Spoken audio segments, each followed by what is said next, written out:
The entire restaurant went silent.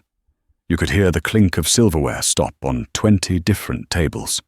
Julian Thorne, the ruthless CEO of Thorne Enterprises and a man worth $6 billion, stood over a trembling waitress, a crisp stack of bills in his hand. $1,000, he sneered, his voice dripping with arrogance.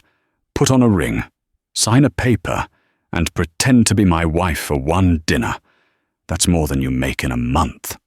He expected her to cry. He expected her to beg. But he didn't expect the shy girl to look up, her eyes suddenly sharp as diamonds, and deliver a reply that would not only stun him, but threaten to topple his entire empire. What she said next wasn't just a rejection. It was a declaration of war. Rain lashed against the floor-to-ceiling windows of Le Ciel, Manhattan's most exclusive rooftop restaurant. Inside, the air smelled of truffle oil, vintage leather, and old money. For Doris Vance, it smelled like exhaustion. She adjusted her apron, trying to hide the tremor in her hands. She had been on her feet for 10 hours. Her shoes were cheap, the soles worn thin, offering no protection against the hard marble floors. At 24, Doris was a ghost in this city, just another face in the service industry, invisible to the titans of industry she served. Table 4 was the problem. Julian Thorne sat there. He was impossible to miss. 32, with hair the color of midnight and eyes like cold steel, he wore a bespoke Brioni suit that cost more than Doris's entire college tuition had been before she dropped out. He wasn't eating. He was drinking a glass of scotch, aged 30 years, and staring at his phone with a look of pure fury. "I don't care what the board says, Marcus," Julian hissed into his phone, his voice low but carrying a dangerous weight. "My grandfather's will is clear. I need a spouse to secure the voting rights for the merger. It's an archaic rule, but it's binding." Doris approached slowly with the water pitcher. She tried to make herself small, to be part of the furniture. "No, I don't have a fiancé," Julian snapped, slamming his hand on the table. The silverware rattled. "Isabella left this morning when she found out the inheritance was tied to the company, not my personal account. I have exactly—" He checked his Patek Philippe watch. 4 hours to file the intent to marry with the family trust lawyers, or I lose control of the company to my stepmother. Doris's heart skipped a beat. She knew about Julian Thorne. Everyone did. He was the Wolf of Wall Street's new generation. He bought companies, stripped them for parts, and fired thousands without blinking. He was effective, brilliant, and completely heartless. As she reached to refill his water glass, a sudden burst of thunder shook the building. Startled, Doris flinched. The heavy crystal pitcher slipped from her sweaty palm. Crash! Ice water and shattered crystal exploded across the table, soaking the sleeve of Julian's $10,000 suit. The silence that followed was deafening. The entire restaurant froze. The maître d', a terrifying man named Henri, was already marching over, his face purple with rage. Julian slowly lowered the phone. He looked at his soaked sleeve, then up at Doris. His eyes were devoid of emotion, which was far scarier than anger. I am so sorry, sir," Doris stammered, grabbing a napkin. "I'll fix it, Stop," Julian said. His voice was a whip crack. Henry arrived, breathless. "Mr. Thorne, I am mortified. She is fired immediately. Get out, Doris. Get out now." "Wait," Julian said, holding up a hand. He didn't look at Henry. He kept his gaze locked on Doris. He was studying her, not like a person, but like an asset. He looked at her simple features, her lack of jewelry, the terrified widening of her hazel eyes. She looked innocent, malleable, desperate. "Leave us," Julian commanded Henri. "But sir, she ruined your—" "I said, leave us." Henri retreated, bowing. Julian stood up, towering over Doris. He reached into his suit pocket and pulled out a money clip. He peeled off 10 $100 bills. "You just lost your job," Julian said, his tone conversational. "You probably have rent due. Maybe debt. You look like you have debt." Doris stiffened. She had plenty of debt. Medical bills for a mother who had passed away 3 months ago, leaving Doris alone in the world with nothing but grief and final notices.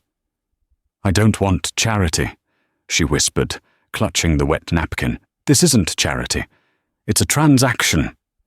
Julian tossed the bills onto the wet tablecloth. They soaked up the water, heavy and limp. $1,000. That's the offer. For what? To be my wife. Doris blinked, sure she had misheard. "Excuse me?" "My lawyers are drafting the papers as we speak. I need a signature on a marriage certificate tonight to satisfy a clause in a trust fund. It requires me to be a family man to inherit the CEO seat permanently." He looked at her with open contempt. "I don't need a real wife. I need a body. Someone who looks innocent, shy, and grateful. You fit the profile perfectly." He leaned in, his cologne, sandalwood, and cold cash, filling her senses. "Be my wife for $1,000. You sign the papers, you stand by my side at the gala tomorrow night, and then we annul it in 3 months. You get $1,000 now, and, let's say, another $5,000 when we divorce. It's the easiest money you'll ever make." Doris looked at the money. It was humiliating. He was buying her life, her name, her dignity, for the price of a bottle of wine at this restaurant. He thought she was nobody. He thought she was just a clumsy waitress who would jump at the crumbs falling from his table. Julian checked his watch again. "Tick-tock, sweetheart. Yes or no? If you walk out that door, you're unemployed and broke. If you say yes, you survive." Doris stared at the money. Then she looked at Julian. Something shifted in her posture. The shyness evaporated. Her shoulders squared. She reached out, picked up the stack of wet bills, and held them for a moment. Then she dropped them into the pitcher of ice water. Julian's jaw tightened. "Is that a no? You're making a mistake." "No, Mr. Thorne," Doris said. Her voice was different now. The tremble was gone. It was clear, resonant, and remarkably posh. "I'm negotiating." "You're a waitress," he scoffed. "You don't have leverage." "I have the one thing you don't," she replied softly. "I have a clean background. If you hire a model or an escort for this facade, the press will dig it up in an hour. Your grandfather's trustees will void the inheritance. You need a nobody. But here is the problem, Mr. Thorne." She took a step closer to him, invading his personal space. "I'm not a nobody, and I don't want your money." "Then what do you want?" Julian asked, genuinely confused for the first time in years. Doris smiled, but it didn't reach her eyes. "I'll marry you. I'll play the doting wife. I'll save your company. But my price isn't cash." "Name it," he challenged. "I want access," she said. "Full, unrestricted access to the Thorne Corporation's archived legal files from the year 2018. Julian froze. 2018 was the year his father had hostilely taken over a rival tech firm, destroying the family that owned it. It was a dark chapter in the company history, one buried deep. "Why?" he demanded, his eyes narrowing. "That's my condition," Doris said. "Take it, or go find another waitress and watch your empire crumble by morning." Julian stared at her. Who was this woman? 1 minute she was shaking over spilled water, the next she was blackmailing a billionaire. But the clock was ticking. He had no choice. "Fine," Julian growled. "You get your access. But if you cross me, Doris—" "I wouldn't dream of it, husband," she mocked. "Now shouldn't we go? We have a wedding to attend." The ride to the city clerk's office was silent. They sat in the back of Julian's armoured Maybach, separated by a vast expanse of leather seat and an even wider gulf of mistrust. Julian was typing furiously on his laptop. He had already sent a non-disclosure agreement, NDA, and a prenuptial agreement to his printer in the car. "Sign these," he said without looking up, thrusting a tablet at her. "The prenup states you get nothing. No alimony, no shares, no property. You leave with what you came with. The NDA states that if you speak to the press, I sue you for every penny you'll ever earn." Doris took the tablet. She didn't just scroll to the bottom and sign. She began to read. "Driver, turn on the reading light, please," she requested. Julian rolled his eyes. "It's standard boilerplate. Just sign it." "Clause 14 is interesting," Doris murmured, her finger tracing the screen. "The spouse agrees to forfeit all rights to intellectual property created during the union." "That's aggressive, Julian. Even for you." Julian stopped typing. He turned to look at her. The streetlights flickered over her face, illuminating a sharp intelligence he had missed in the restaurant. "You can read legal jargon." "I read a lot," she said evasively. "And clause 22, infidelity clause. It penalizes me if I cheat, but there is no reciprocal penalty for you. I'm Julian Thorne. I don't get penalized." "Then I don't sign." Doris placed the tablet on the seat between them. "I told you. I'm doing this for the archives. I won't be trapped in a legal bind that leaves me liable for your debts or your mistakes. Amend clause 22 to be reciprocal, and remove clause 14 completely." Julian laughed, a harsh, barking sound. "You think you're in a position to make demands? We are 10 minutes away from the registrar." "And you are 4 hours away from losing $6 billion, Doris countered calmly.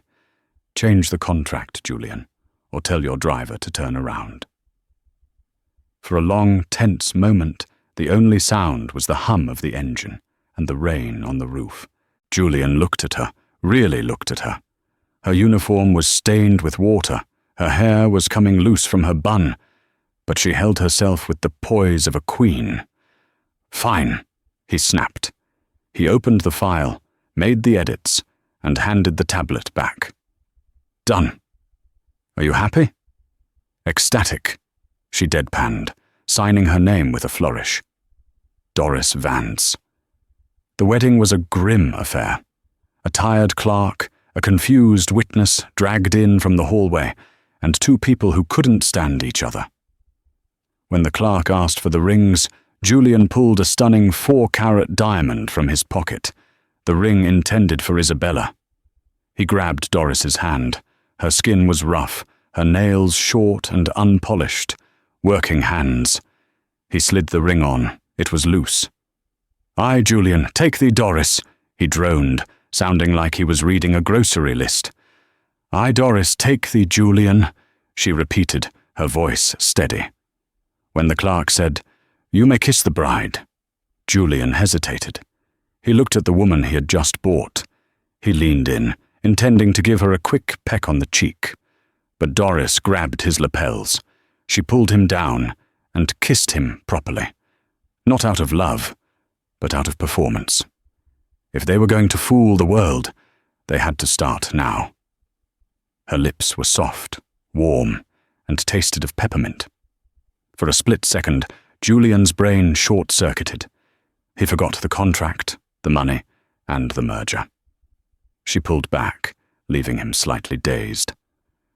"Don't look so shocked, darling," she whispered, loud enough for the clerk to hear. "We have to make it look real." They walked out into the cool night air as husband and wife. "My driver will take you to my penthouse," Julian said, recovering his composure.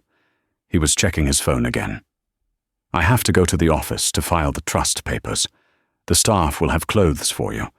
Tomorrow night is the Fire and Ice Gala. It's the biggest social event of the season. Everyone will be there. My competitors, the press, My board members. He turned to her, his expression grim. Do not embarrass me, Doris.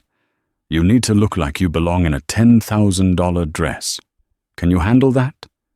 Or do you need me to hire an acting coach? Doris looked at the skyline of New York, her eyes fixing on a distant skyscraper that bore the name Vance in faded letters, a building that had been sold off years ago. Don't worry, Julian, she said, her voice laced with a hidden sorrow he couldn't detect. I know exactly how to wear the mask of the wealthy. I've been wearing a mask for a long time. Good. Here is a credit card. Buy what you need. Don't go crazy. He handed her a black card.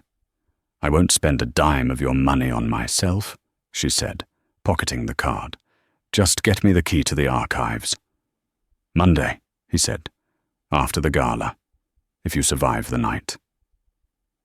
He got into a second car that had pulled up, leaving her standing alone in the rain with the Maybach driver holding the door open for her. As Doris slid into the leather interior of Julian's car, her phone buzzed in her pocket. It was a blocked number. She answered it, her voice dropping to a whisper. I'm in. Did he suspect anything? A distorted voice asked on the other end. No, Doris said, looking at the massive diamond weighing down her hand. He thinks I'm just a desperate waitress.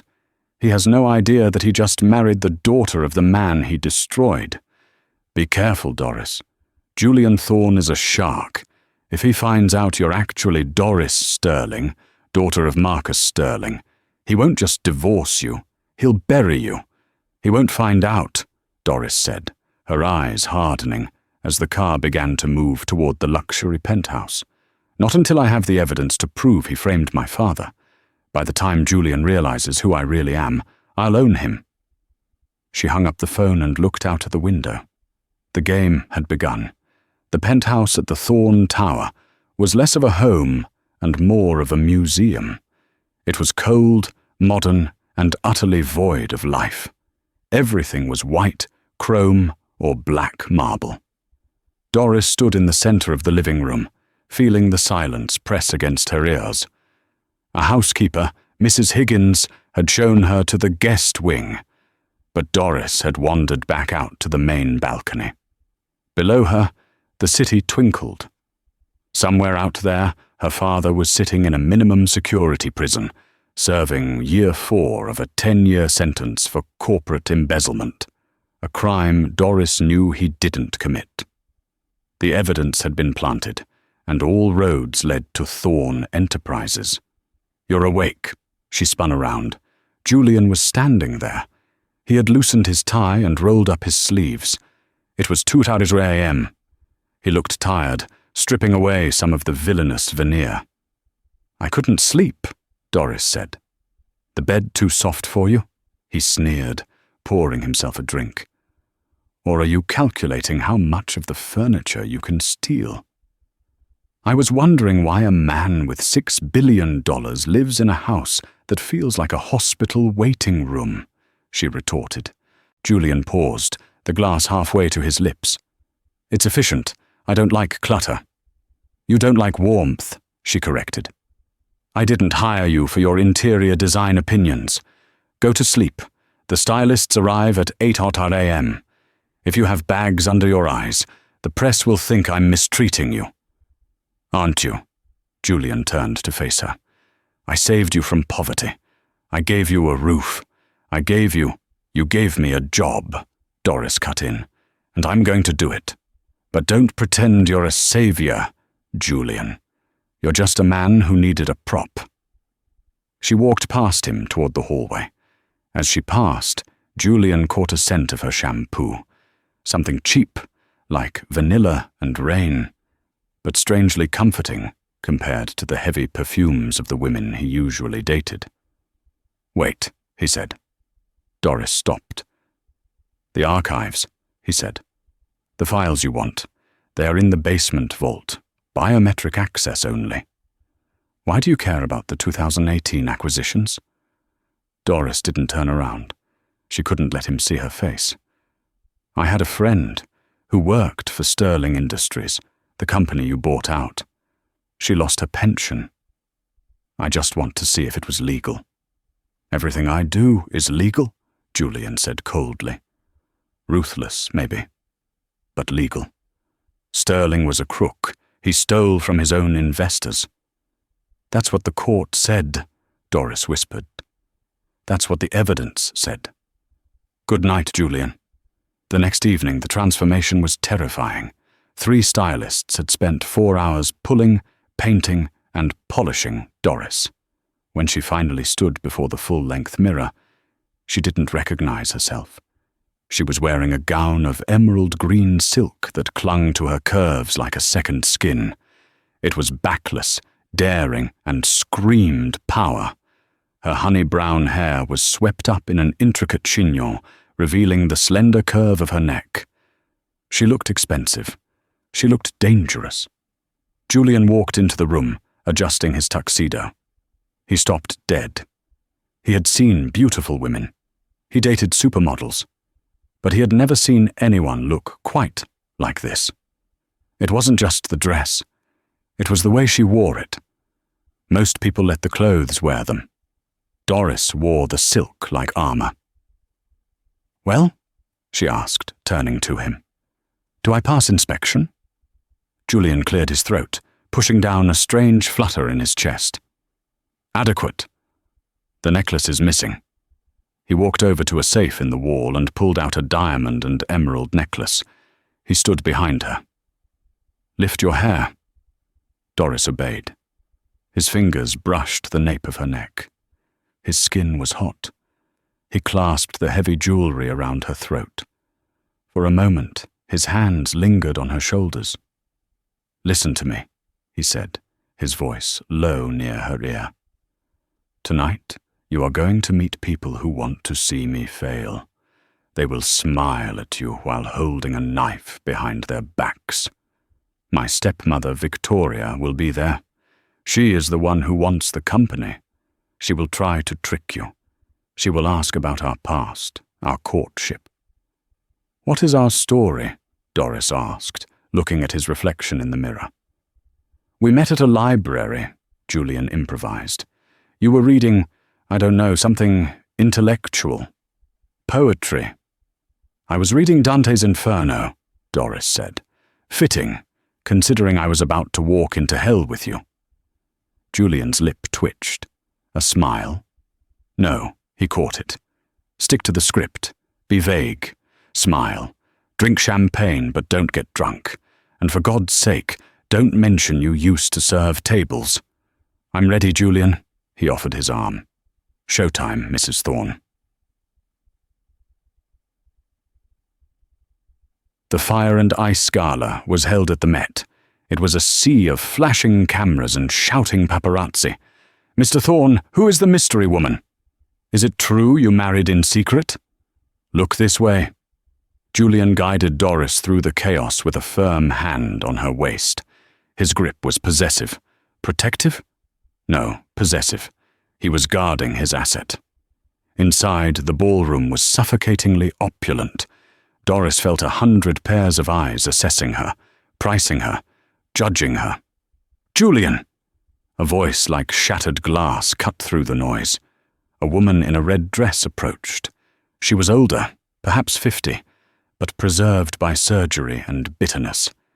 This was Victoria Thorne, Julian's stepmother.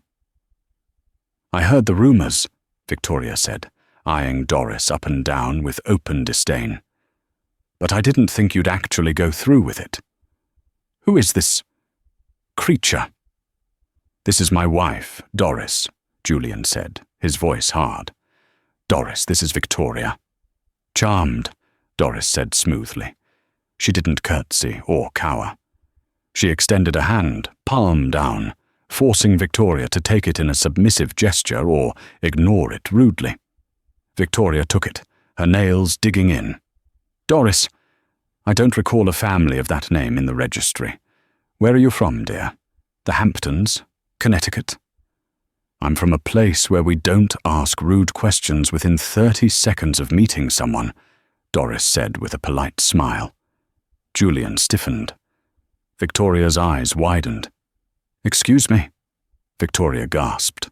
"I mean," Doris continued, her voice sweet as syrup, "that Julian has told me so much about your concern for the company. It's lovely to finally meet the woman who has been trying to take his legacy away from him." Victoria turned pale. "You insolent little—" "Is that the finance minister over there?" Doris interrupted, looking past Victoria. "Julian, darling, you promised to introduce me. We really must discuss the new tax implications for the merger." She tugged Julian away, leaving Victoria with her mouth open. Once they were out of earshot, Julian leaned down. "What the hell was that?" "That," Doris said, her heart pounding, "was me improvising. You said she was an enemy. I treated her like one." Julian looked down at her. His eyes were blazing. "You are reckless." "I'm effective." Julian started, but he was cut off. "Julian?" This time the voice was young, feminine, and dripping with familiarity. Doris froze. She knew that voice. She turned to see a tall, stunning, blonde woman approaching. It was Isabella, Julian's ex-fiancée, the one he had dumped yesterday.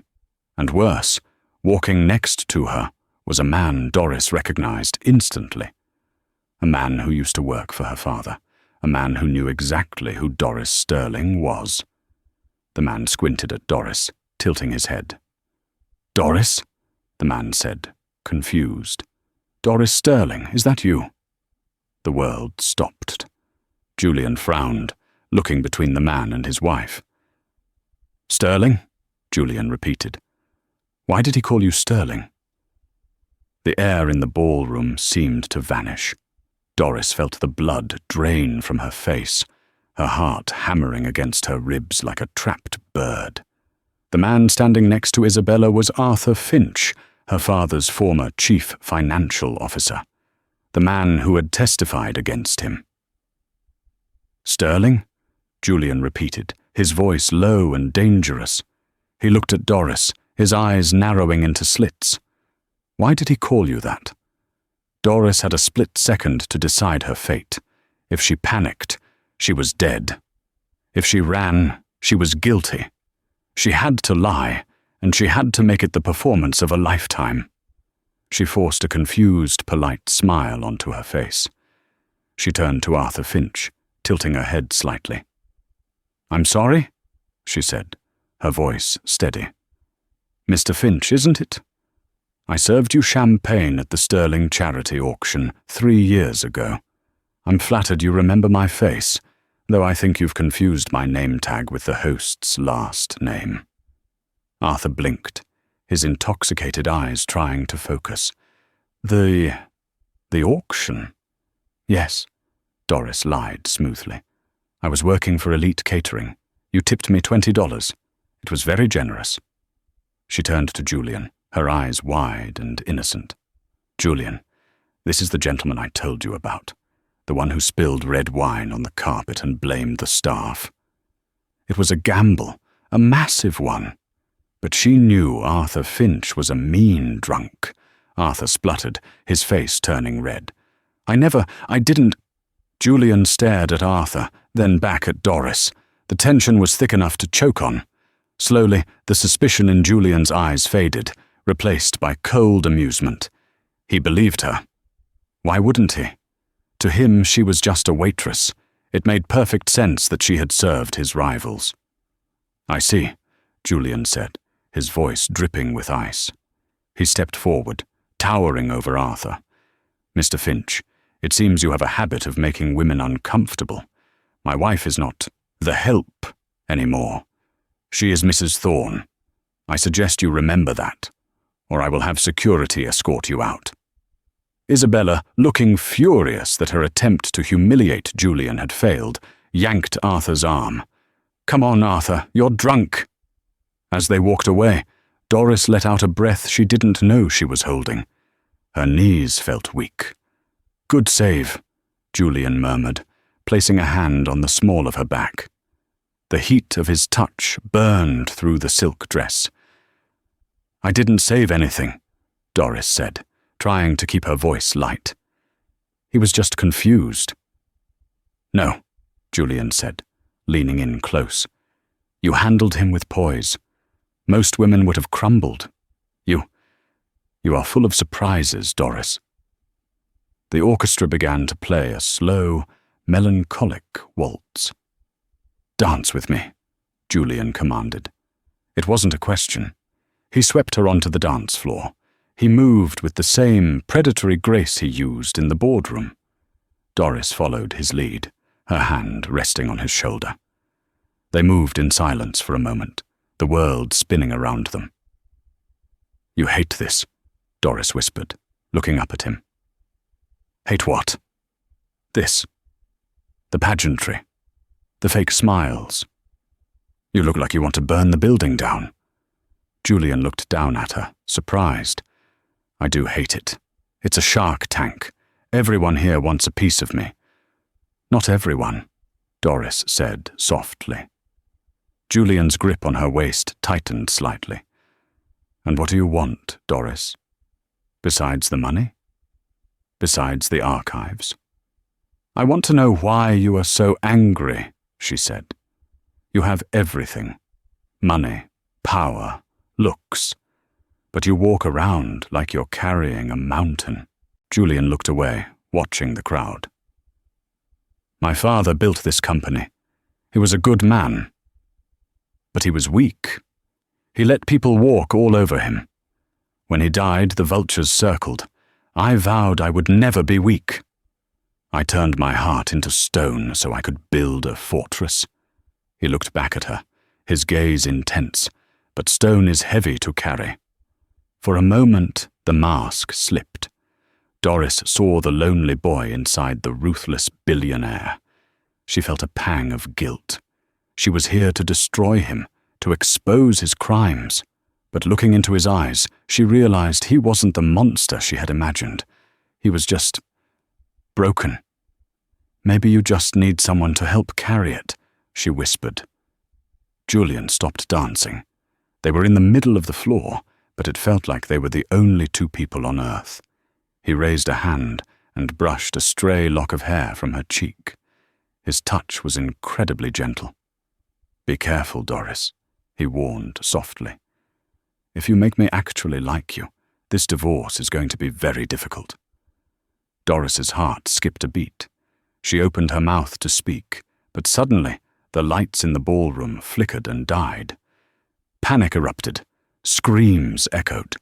Stay close to me, Julian ordered, grabbing her arm. A spotlight beamed down onto the stage. Victoria Thorne stood there, holding a microphone, a cruel smile on her lips. Ladies and gentlemen, Victoria announced.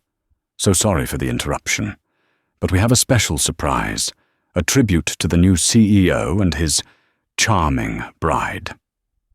A massive screen behind her lit up. Photos appeared. But they weren't wedding photos. They were photos of Doris from 2 days ago, wearing her waitress uniform, taking out trash bags, smoking a cigarette on a break, which she didn't actually do. It was photoshopped. Then a video played, security footage from Le Ciel, showing Julian throwing money at her and her picking it up. The crowd gasped, laughter rippled through the room. You see, Victoria purred. Julian didn't marry for love. He bought a street rat to secure his inheritance. Is this the man you want leading Thorne Enterprises? A man who makes a mockery of marriage? A man who picks his wife out of the gutter? Doris froze. The humiliation was absolute. She felt naked, exposed. The entire room was laughing at her. She pulled her hand away from Julian. I have to go. Doris, wait! Julian shouted. But she turned and ran. She pushed through the crowd, tears blinding her eyes. She ran out of the ballroom, down the grand staircase, and into the rainy New York night. She expected Julian to stay, to save face, to mitigate the damage. But as she reached the bottom of the steps, sobbing, she heard heavy footsteps behind her. Doris! She spun around. Julian was there. He had left the gala. He was soaking wet, his tuxedo ruined. "Go back," she cried. "She won. Everyone knows. You're a laughingstock." "I don't care," Julian growled. He grabbed her shoulders, shaking her slightly. "Let them laugh. I don't care about them." "Why did you follow me?" "Because," Julian said, his voice raw, "you're the only real thing I've found in 10 years. And then, in the pouring rain, the billionaire CEO kissed the waitress. It wasn't for the cameras, it wasn't for a contract. It was desperate, passionate, and real.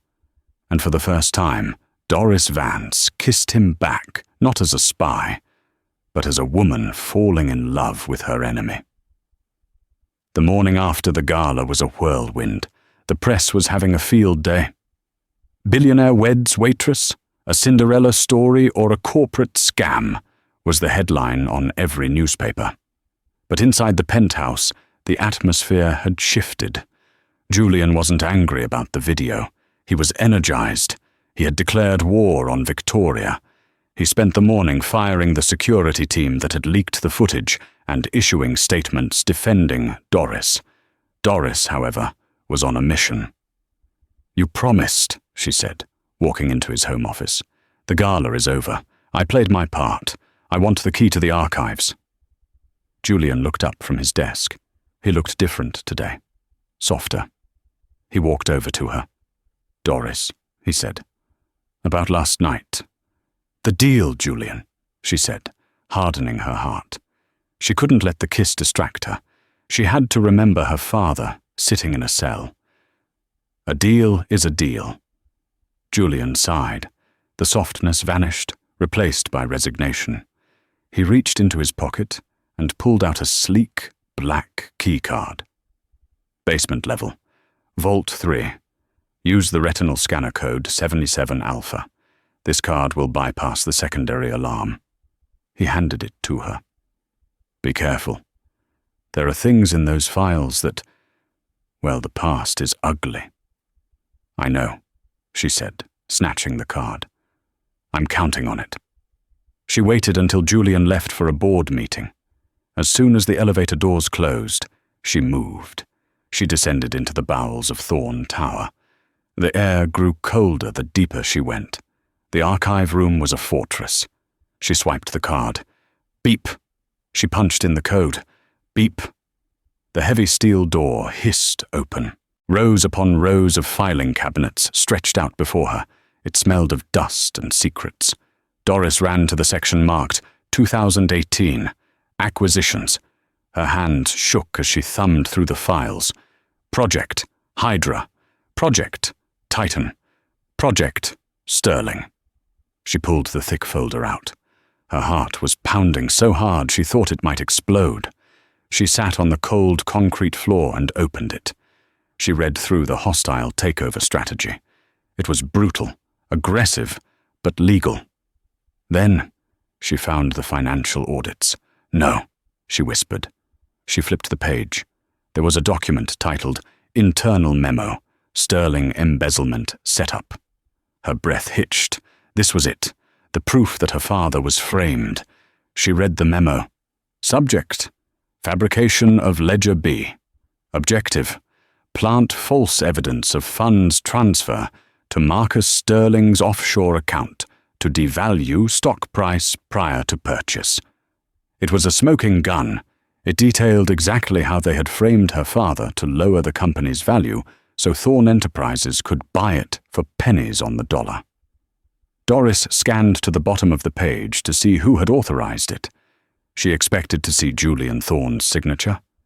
She was ready to hate him. She wanted to hate him. But the signature wasn't Julian's. It was signed Victoria Thorn. And below that, a second signature from the chief financial officer at the time, Arthur Finch. Doris stared at the paper. Julian hadn't signed it. In fact, there was a second memo attached, a furious email printout from Julian, dated 3 days later. To Victoria Thorn. From Julian Thorn. Subject: Stop. I found out what you are planning with the Sterling deal. I will not have this company built on fraud. If you plant that evidence, I will go to the SEC myself. Cancel the operation immediately. We beat Sterling fair and square, or not at all." Doris gasped. Julian had tried to stop it. He had defended her father. But there was a handwritten note in the margin of Julian's email in Victoria's spidery handwriting. "Julian is too soft. Proceed with the operation. Ensure Julian never sees the final report. Bury this." Doris sat back, the papers trembling in her hands. Julian was innocent. He wasn't the monster. He was a victim of his stepmother's machinations, just like her father. He had been living with the guilt of destroying a family, thinking he had just been ruthless, never knowing it was actually a crime orchestrated behind his back. "Oh my God," Doris whispered. He didn't know. She began to take photos of the documents with her phone. She had to show this to the lawyers. She had to free her father. Suddenly, the heavy steel door of the vault slammed shut. Clang. Darkness swallowed the room. The emergency red lights flickered on, bathing the archives in a blood-colored glow. "Find what you were looking for." "My dear." Doris scrambled to her feet, clutching the file to her chest. Victoria Thorne stepped out from the shadows of the shelving units. She was holding a taser in one hand and a burner phone in the other. Beside her stood the head of security, a man loyal to her, not Julian. "You," Doris gasped. "How did you get in here?" "I've been watching you," Victoria smiled, stepping closer. "I knew there was something off about you. The way you spoke to Finch, the way you looked at Julian. So I ran a deeper background check. Not on Doris Vance, but on the daughter of Marcus Sterling." Victoria tossed a manila folder onto the floor. It spilled open, revealing photos of Doris from high school, standing next to her father. "You're a smart girl, Doris Sterling," Victoria hissed. "Coming here to clear Daddy's name. It's almost poetic." "I have the proof," Doris said, holding up the file. "I have proof you framed him. I have proof Julian is innocent." "And who are you going to show it to?" Victoria asked, checking her nails. "You're trespassing in a secure vault. And look." Victoria pointed to the ceiling. Smoke began to hiss from the vents. "Halon gas," Victoria explained calmly. "It's a fire suppression system. It sucks the oxygen out of the room to protect the paper files. Very effective. Very lethal for humans who get trapped inside." "You're crazy," Doris coughed. "I'm a businesswoman," Victoria corrected. "When you're found dead, it will be a tragic accident. A confused waitress wandered into the wrong room and got locked in. Julian will be devastated for a week, and then I will comfort him, and I will take back my company." Victoria stepped back toward the door. "Goodbye, Mrs. Thorne." "No!" Doris screamed. Victoria stepped out. The security guard slammed the door. The electronic lock engaged with a final, doom-laden thud. Doris ran to the door, pounding on it. "Help, Julian, help!" But the walls were soundproof. The gas hissed louder. The air began to thin. She grabbed her phone. No signal. The vault was a Faraday cage. She looked at the file. She had the truth, but she was going to die with it. She slid down the door, coughing. Her vision blurred. She thought of her father. She thought of Julian. She thought of the kiss in the rain. "I'm sorry, Julian," she thought, as the darkness crept in. "I never got to tell you the truth." Her eyes closed. 30 floors up, Julian Thorne was pacing. He had expected Doris to return to the penthouse within 20 minutes. It had been an hour. He checked his watch. He checked his phone. He called the security desk. "Has my wife left the building?" he asked. "No, sir. No sign of Mrs. Thorne in the lobby," the guard replied. Julian frowned. A knot of unease tightened in his stomach. He tried to ignore it. Doris was capable. She was probably just reading through the files thoroughly. But his instincts, the ones that had made him a billionaire, were screaming that something was wrong. He sat at his computer and pulled up the security grid. He wanted to check the camera outside the vault, just to see if she was still there. Error. Camera feed disabled. Julian froze. The camera shouldn't be disabled. It was on a closed circuit. He typed in a command to check the electronic logs for the vault door. Status: door locked. Oxygen depletion system active. Activation. Time: 14 minutes ago. The blood in Julian's veins turned to ice. The halon system was designed to put out fires by displacing oxygen. If a person was inside, they had less than 3 minutes before unconsciousness. 10 minutes before brain damage. 15 minutes before death. She had been in there for 14. No, Julian whispered. He didn't call security. He didn't call the police. He ran. He sprinted out of the penthouse, bypassing the elevator. It was too slow. He hit the stairwell, taking the steps 3 at a time. He vaulted over railings, his expensive shoes skidding on the concrete. He moved with the desperate, terrifying speed of a man watching his world burn. He reached the basement level, his chest heaving. The hallway was silent. The red light above the vault door was pulsing like a slow heartbeat. Danger! Danger! Danger! Julian threw himself at the keypad. He punched in his master override code. Access denied. Damn it! He roared, slamming his fist against the steel. Victoria. It had to be Victoria. She had locked the system from the outside. He looked around wildly. He saw the fire axe in the glass case on the wall. He smashed the glass with his elbow, ignoring the shards that cut into his skin. He grabbed the heavy axe. He knew he couldn't chop through a steel blast door, but he could destroy the electronic locking mechanism that held the magnetic seal. He swung the axe with primal fury. Clang! Sparks flew. He swung again. And again. The plastic casing of the keypad shattered. The wires sparked. "Open!" he screamed, dropping the axe and jamming his fingers into the exposed circuitry. He ripped the wires out, shorting the connection. With a heavy hydraulic groan, the magnetic seal disengaged. Julian grabbed the wheel of the door and spun it. It was heavy, dead weight. He planted his feet and pulled, his muscles straining, his veins popping in his neck. The door creaked open a foot. A rush of cold, chemical air hit him. He squeezed through the gap. The room was dark, lit only by the red emergency strobes. Doris! He found her crumpled against the far wall, clutching a file folder to her chest. Her skin was pale, her lips blue. She wasn't moving. "No, no, no, don't you dare!" Julian sobbed, dropping to his knees. He gathered her into his arms. She was terrifyingly limp. He didn't care about the gas. He didn't care about the danger. He lifted her, carrying her out of the vault and into the hallway where the air was clean. He laid her on the concrete floor. He checked for a pulse, faint, thready. But there. "Breathe, Doris, come on." He started CPR. He compressed her chest, counting the rhythm. 1, 2, 3, 4. He tilted her head back and breathed air into her lungs. Nothing.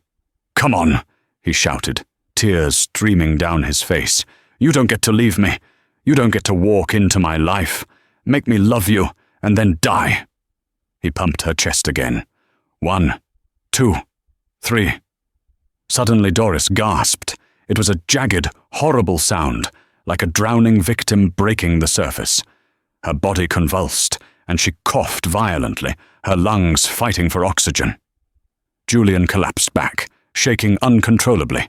He grabbed her hand, bringing it to his lips. "I've got you. You're safe. I've got you." Doris's eyes fluttered open. She looked at the ceiling, then at Julian. Her vision was blurry, her throat burned like fire. "The file," she rasped, her voice barely a whisper. "Forget the file," Julian said, stroking her hair. "We need to get you to a hospital." "No!" she wheezed, grabbing his shirt with surprising strength. She shoved the crumpled folder into his chest. "Rid. It. Not. You. It wasn't. You." Julian looked down at the file. Even in the dim light, he recognized the sterling header. He opened it. He saw the memo. He saw Victoria's signature. He read it in 10 seconds. The realization hit him like a physical blow. He looked at Doris, the woman he had bought, the waitress he had underestimated. She hadn't just saved herself. She had saved his soul. She had found the proof that he wasn't the villain he thought he was. "You knew," Julian whispered. "You're Marcus Sterling's daughter." Doris nodded weakly, tears leaking from her eyes. "I came to destroy you." "I'm sorry." Julian closed his eyes, pressing his forehead against hers. "You didn't destroy me, Doris. You saved me." He stood up, lifting her into his arms again. His face was no longer terrified. It was cold, hard, and utterly ruthless. "Rest now," he told her. "I'm going to take you upstairs. And then, I'm going to handle my family." 2 days later, the boardroom of Thorn Enterprises was packed. It was an emergency meeting called by Victoria Thorn. She sat at the head of the table, dressed in a sharp black suit, looking every inch the grieving stepmother. "It is with a heavy heart," Victoria began, her voice trembling with fake emotion, "that I must discuss the leadership of this company.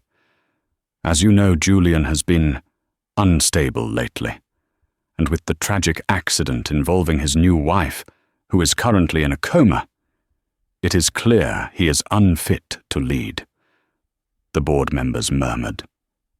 They had heard the story Victoria spun.